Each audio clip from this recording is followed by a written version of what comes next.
Some think a spiritual endeavor is just about sitting quietly in a simple space, nice music, lights, perhaps a candle,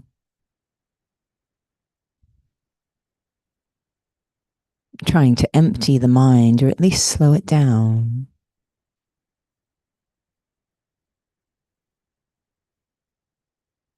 But in fact, the objective of a spiritual endeavor is some kind of change, some kind of transformation. Even to become more peaceful is a change.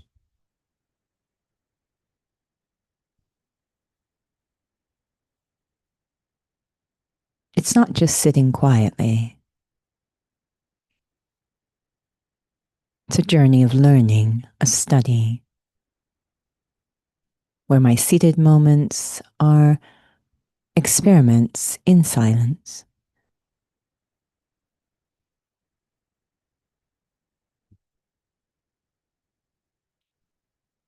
I need material to experiment with, and that is the purpose of spiritual wisdom.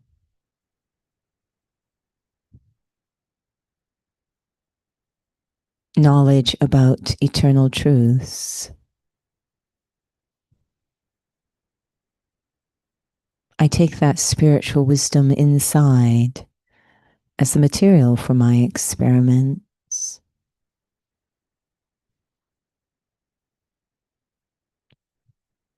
Turn it around in my mind until I begin to understand that capacity the human soul has to understand, experience, remember, realize.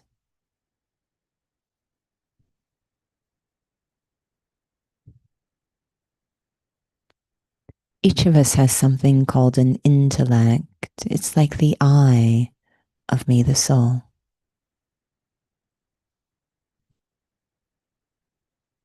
And when it's able to see, recognize spiritual wisdom, this is understanding. The sign I have understood will affect two aspects of how I function: how I see and how I behave.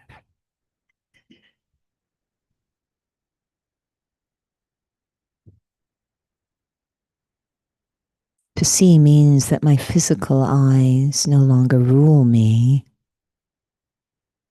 even though they're open. My inner understanding determines how I behave, how I experience, how I respond.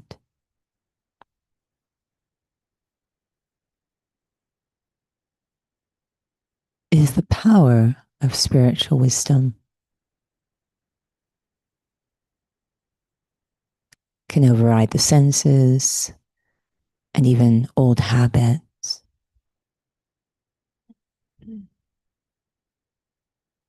Converting spiritual wisdom to divine sight, how I see, and therefore how I behave. Om Shanti.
Om Shanti, and welcome to Interview with a Raj Yogi.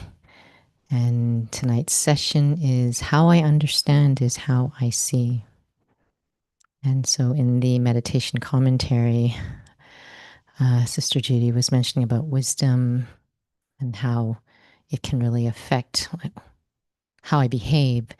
And just listening to the commentary, I was wondering, it's relevant, but I remember a while ago you had mentioned how you find it's fascinating a medical student who goes to school and they're learning and how that transition happens.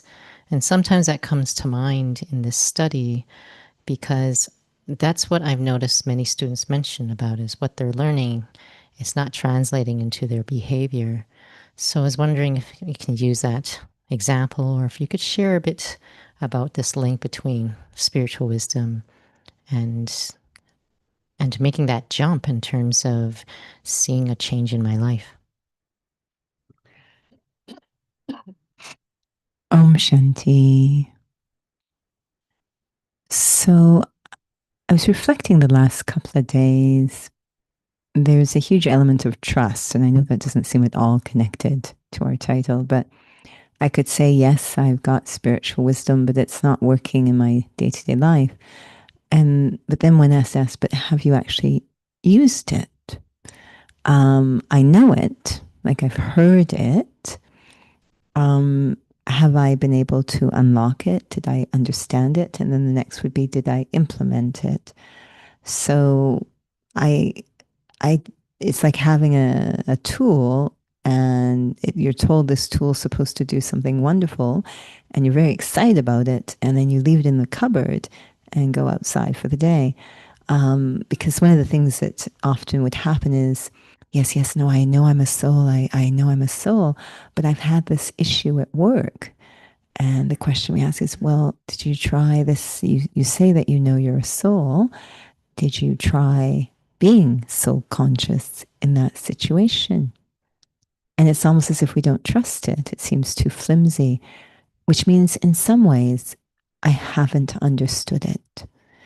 If I don't realize that it's actually a very powerful thing for day-to-day life, that it is very relevant as a way of living, then in some ways I haven't understood it. If I still feel, if I'm not seeing it's working, it will 100% work if I'm really using it. So I have to ask myself, do I trust that this could be relevant to day-to-day life? Am I willing to experiment with it? That's a sign I've understood it. Perhaps you might need to break it down even more. Not intellectualize, but what is happening? What does it mean to apply at that moment? Some could say, you mean chant it? You mean like repeat it to myself? What do I need to do that I'm actually implementing, that I'm actually using it? So in fitness, we'll use the example of core stability. So we come into the gym, which is separate from our day-to-day life, just like you might come into a meditation studio. So we come into the gym and we do some exercises that we are told will increase our core stability. And we're told that this is important to have because it will translate into your quality of life day to day, how you sit, how you stand, how you move around, how you're safe from injury, etc., aging, all sorts of things. So we trust that. And so we come in and we do some exercises that actually don't look at anything like our day-to-day life. You know, plank, we don't walk around the plank unless we're a salamander or something. So we do these exercises.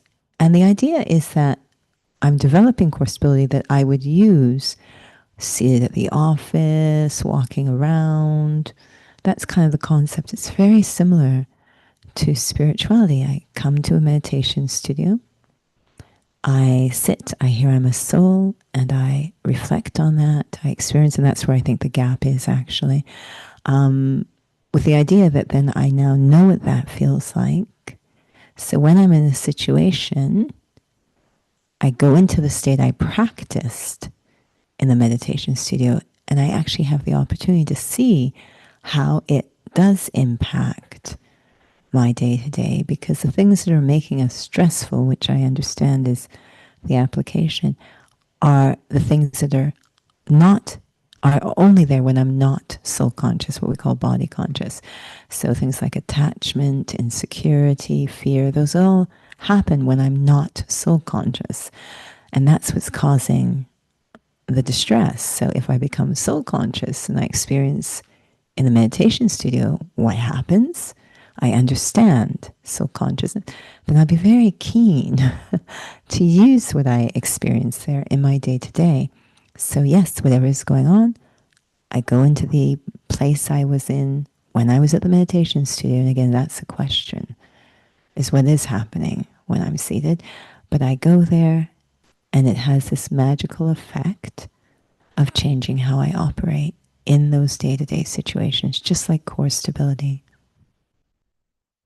I appreciate you asked, but what is happening in that meditation studio? Because you've used the example of in a fitness studio, you do a plank, then you learn about core exercises, but you could walk around and then your core isn't on. And you've used this example, we've shared it into the interview as well, that what if I'm closing my eyes? And you had this workshop one time of asking souls, have their eyes closed versus have their eyes open, and even they can detect a difference. So could you share more about what needs to happen in that seated time so it actually becomes relevant? It seems to be a big challenge, even for long-time students as well. Part of what's under the heading of understanding is to unlock the significance. So what I experience is also the significance of soul consciousness. So as an example, when I sit and I realize I, the soul, am separate from the body, this complete reframing of the words I and mine, I start to feel very detached or free, very much as if I'm observing someone else's life almost. I become very free or light, and this leads to a state of peace. So I should sort of feel, I shouldn't, and it's very confusing. I know it's confusing because if I close my eyes, I feel peaceful. If there's nice music, I feel peaceful. If there's dim lights, I feel peaceful. So it can get very confused. I want to become peaceful because I'm coming into soul consciousness. So actually, day-to-day life is my opportunity to check, is my inner peace due to soul consciousness, which means I could do it anywhere, anytime, or is it a result of a certain space, certain music, certain lights? That's a wonderful opportunity to check. But yes, there's certain significance to saying I'm a soul. My mind slows down. The quality of my thoughts naturally change. I suddenly don't feel interested in things I thought I was interested in before. So there's a lot of signs that I start to discover as these are my experiments in soul consciousness. I once had this thought that I could probably 365 days of the year, every day I could finish the sentence, soul consciousness means, with something different. Such as soul consciousness means my mind becomes beautiful. If I'm really doing experiments in soul consciousness and I'm really understanding it, then I start to unlock the significance of soul consciousness. Sometimes you share about letting go, that I'm letting go of an old way of operating, old way of understanding. Is that linked to being able to realize the significance? Perhaps one of the top attributes of soul consciousness is detachment, letting go, because it's such a reframing of mind. So yes, letting go, which seemed impossible, irritatingly impossible before, suddenly it seems very natural, effortless, if I'm genuinely going into the experience. Is that why it's soul consciousness, not soul thinking or soul chanting? That there's a lot to do with my sense of awareness, which is why you're sharing about significance. Because letting go, some souls say, just let go, or let go of, or detach from your emotions. And as you had mentioned, perhaps we don't know what's happening. There could be still, I don't know, evading, suppressing, checking out, and none of that seems to have anything to do with significance. And is that then really letting go? There's this concept, the path of least resistance.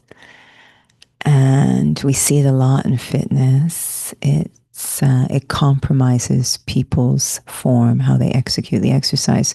So what happens is if I'm doing an exercise and my core is supposed to do it, but it's not keeping up, the body has this clever way of finding the path of least resistance or work.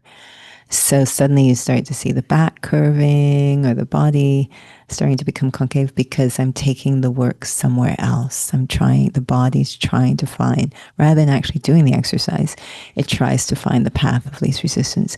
I sometimes think that happens in spirituality too. Just because soul consciousness, quite frankly, I think frightens many people. It creates a lot of resistance inside, a lot of opposition. It is not the path of least resistance. And so we appear to be doing the exercise, but we're actually taking the path of least resistance. For example, just holding the thought, but keeping the same body consciousness. So it appears like we're doing it, but we're being overcome by the resistance. So this is the path of least resistance. So I really have to be clear with myself. I remember doing the work. I remember sitting in, and I've shared, I know in many occasions, it was a group gathering at the spiritual headquarters in Madhuban. And one of the daddies, Daddy Genki, was meeting this small group in the evening. She loved to have these small group meetings. It wasn't a small group there. We were in a meeting room, but I think there was about 40 or 50 of us packed in there. And we're all listening. And she was always honesty was one of her specialities. And these were senior Raj Yoga students. So 30, 40, 50 years in the study. And she looked out and she said, only one or two of you are soul conscious right now.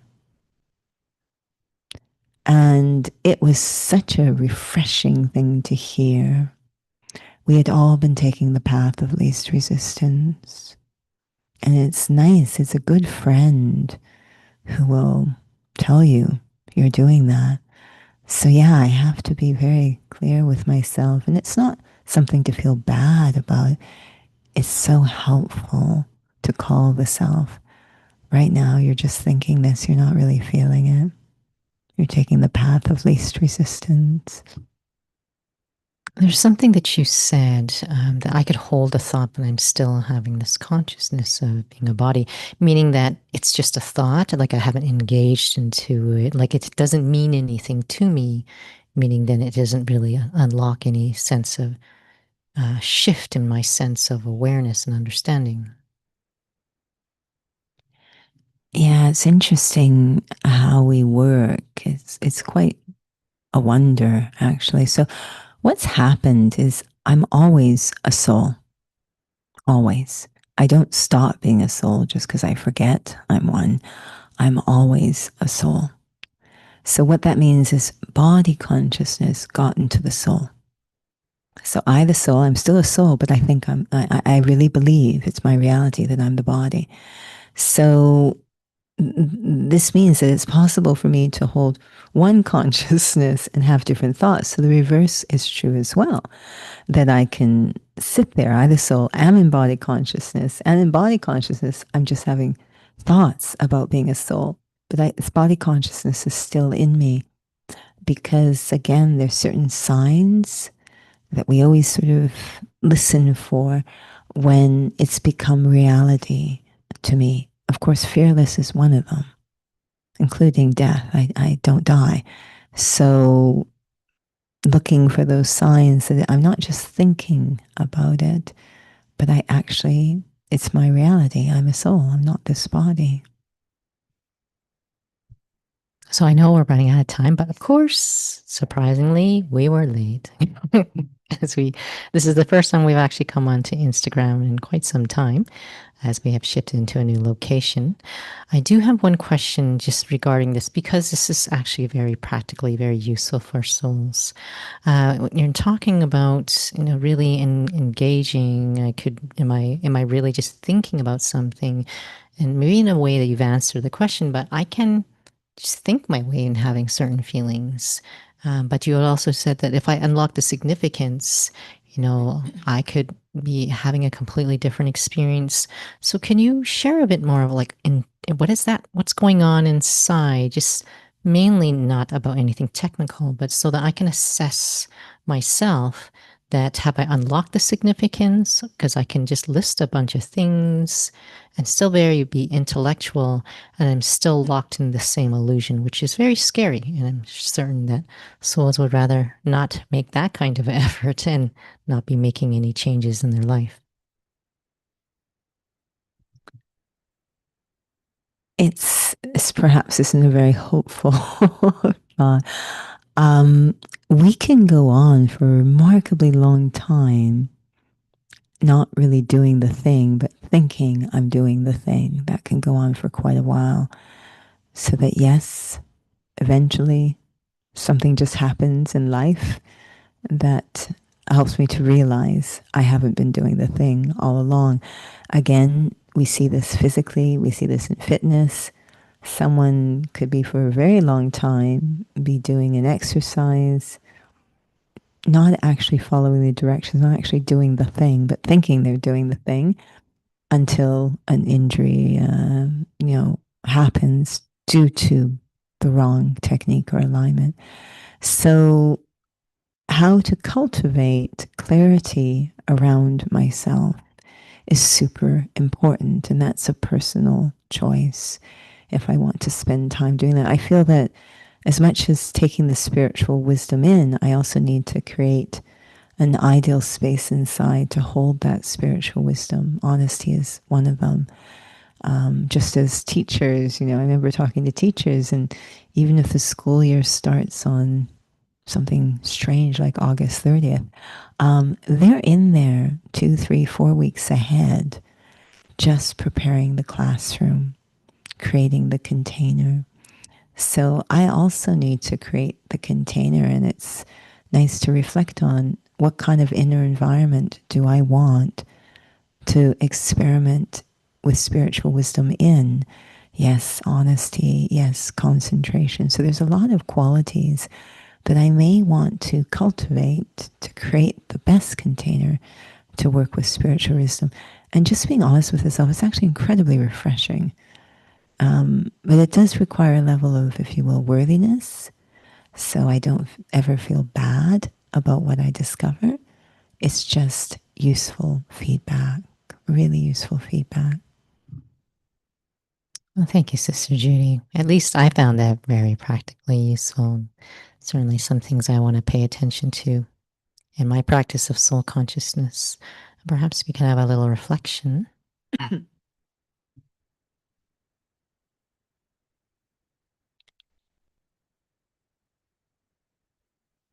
It is nice to experiment with the physical eyes open, what I see and what I don't see. I want to be alert, engaged, and I do want this to be something I can integrate into my day-to-day life. So I sit here with my physical eyes open comfortably, not strained. But now my focus is on opening my inner eye of insight, my inner capacity to see or understand spirituality, that which is not physical, that which is invisible. And I experiment on myself because I am spiritual. I am not physical. In terms of the physical realm, I am described as invisible. When I look in the mirror, my physical eyes are seeing the body. My physical eyes cannot see me in the reflection. But as I sit here, I can understand I am a soul. I can understand I am the one who is thinking. And this art, this act of thinking, is not an activity the body can do. I am the one that thinks.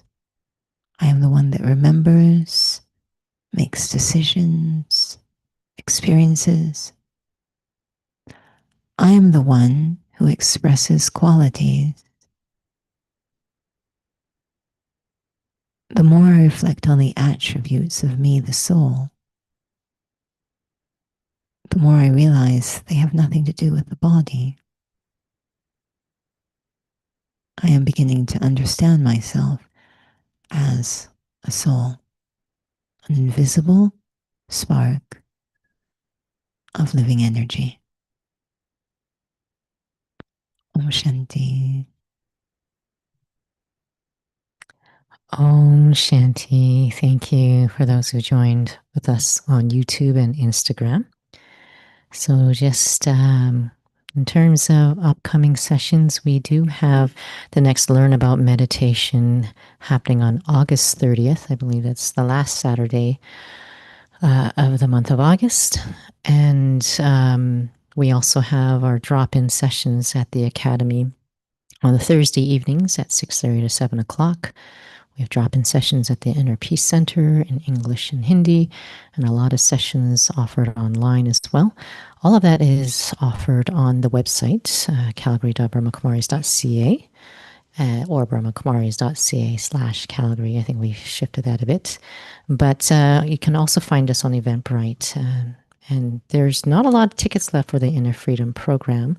But if you are interested, again, the link to book is on the website.